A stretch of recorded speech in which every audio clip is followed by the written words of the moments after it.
साथ ही यहाँ पर उपस्थित मेरे आदरणीय विशिष्ट पात्रताओं को धारित किए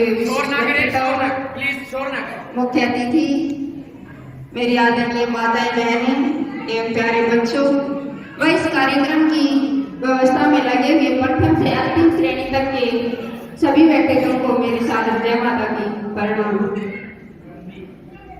जैसा कि आज के पावन पर्व की सायकालिक मेला में बच्चों एवं मेरे आदरणीयों का संयुक्त रूप से जैसे चिंतन यहाँ से दिए जा रहे हैं वो बहुत ही शोभनीय है एवं चिंतनशील है। मेरे से पूर्व वक्ताओं ने आज हमारे 74वें गणतंत्र दिवस एवं मां सरस्वती की आराधना पर्व बसंत पंचमी की और एक धर्म योद्धा राष्ट्रभक्त वीर हकीकत राय के बलिदान दिवस की सामूहिक रूप से श्रद्धांजलि यहाँ पर अर्पित की गई। बहुत ही अच्छा लगा। मेरे से पूर्व मेरे आदरणीय ने कहा कि इन सभाओं का आयोजन चिंतन करने के लिए होता है कि हम उन विचारों पर चिंतन करें कि क्यों ना हमारे घरों में भी वह धर्म योद्धा पैदा हो। क्यों आज हमारा समाज पतन के मार्ग पर जा रहा है? क्यों हमारे युवा नशे जैसे महामारी से ग्रसित होकर पतन के मार्ग पर जा रहे हैं?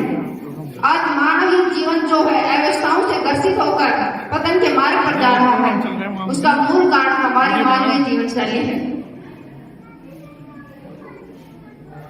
क्योंकि हम अपने बच्चों को, हम अपने परिवार को वो आध्यात्मिक वातावरण ही प्रदान नहीं कर पाते कि वो चेतनाएं हमारे घरों में जन्म लेकर धर्म की रक्षा करें, मानवता की सेवा के लिए कार्य करें, राष्ट्र की रक्षा के लिए कार्य करें।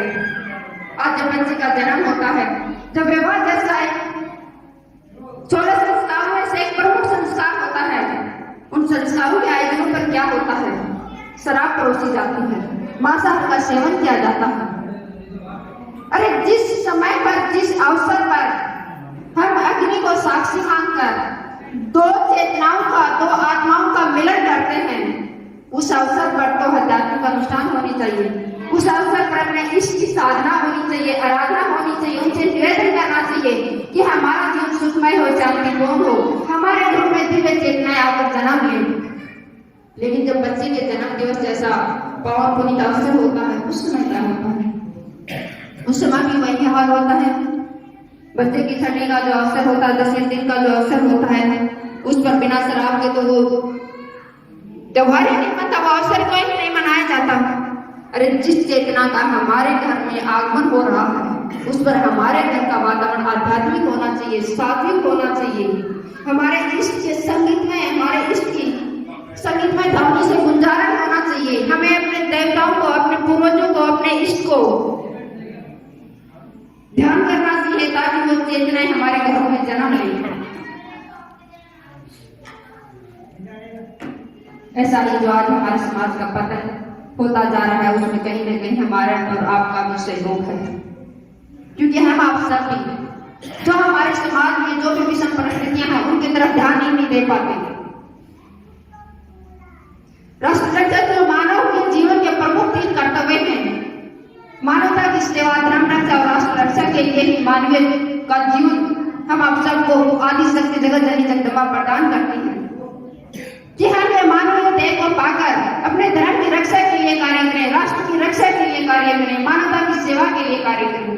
लेकिन आज हम सब भौतिकतावाद में फंसकर अपने जीवन शैली को, अपने जीवन को यूं ही गवा देते हैं।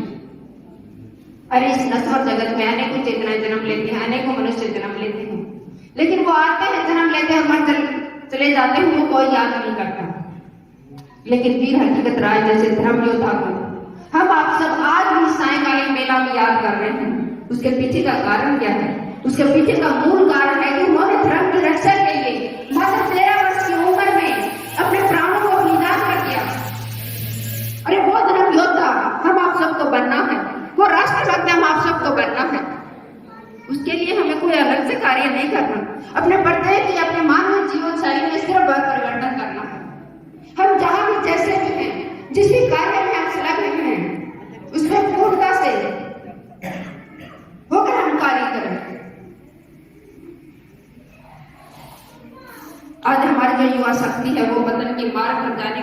बेशुमार नशाखोरी। आज समाज का पतन हो रहा है, उसके प्रमुख 5 बिंदु हैं: नशाखोरी, वासाहत, चरित्रहीनता, सांप्रदायिकता और नास्तिकता। हमारे बच्चे नास्तिक होते जा रहे हैं। जब हमारे बच्चों में नास्तिकता आएगी तो धर्म का ही आप मानते हैं कि धर्म का अपमान करते तो सौंदर्य करेंगे। क्योंकि आज हम आप सब देखते हैं कि धर्म पर किस तरह से दुष्प्रचार किया जा रहा है, हमारे ऋषि पर किस प्रकार से दुष्प्रचार किया जा रहा है।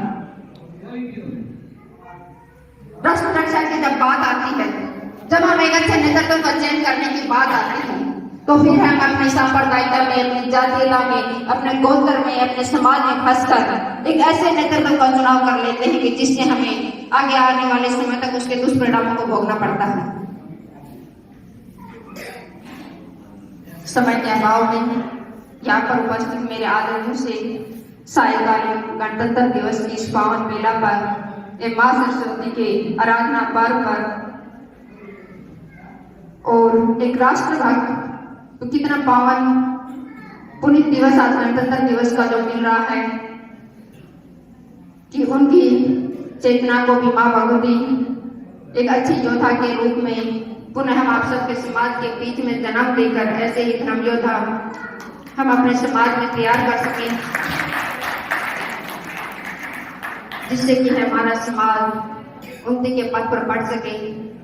थोड़ा सा समय और लेना चाहूंगी कि मेरे से पूर्व वक्ता ने कहा कि कितने ही हमारे देश के राष्ट्रभक्तों ने अपनी बलिदानी दी। एक बार विचार करना, उनको कितनी पीड़ाएं दी गई थी, उन पीड़ाओं को सोच भरकर हमारे रोंगटे खड़े हो जाते हैं। अरे एक चिमटी के रोंगटे को खींचा गया था, उंगलियों के नाखूनों को खींचा गया था। इस देश को आजादी दिलाने के लिए, इस देश को स्वतंत्रता दिलाने के लिए उन्होंने अपने प्राणों की आहुति दे दी। क्या उनकी बहनें नहीं थी, उनके परिवार नहीं था, उनके माता पिता नहीं थे, उनका समाज नहीं था, लेकिन उन्होंने किसी की भी चिंता नहीं की। उन्होंने सबसे प्रथम अपने राष्ट्र को रखा और उस राष्ट्र के लिए इतनी वेदना को सहकर इसे आजादी दिलाई। आज उस आजाद भारत की क्या स्थिति है, उस पर हमें विचार करने की आवश्यकता है। आज हमारा आजाद भारत, हम वास्तव में आजाद नहीं है।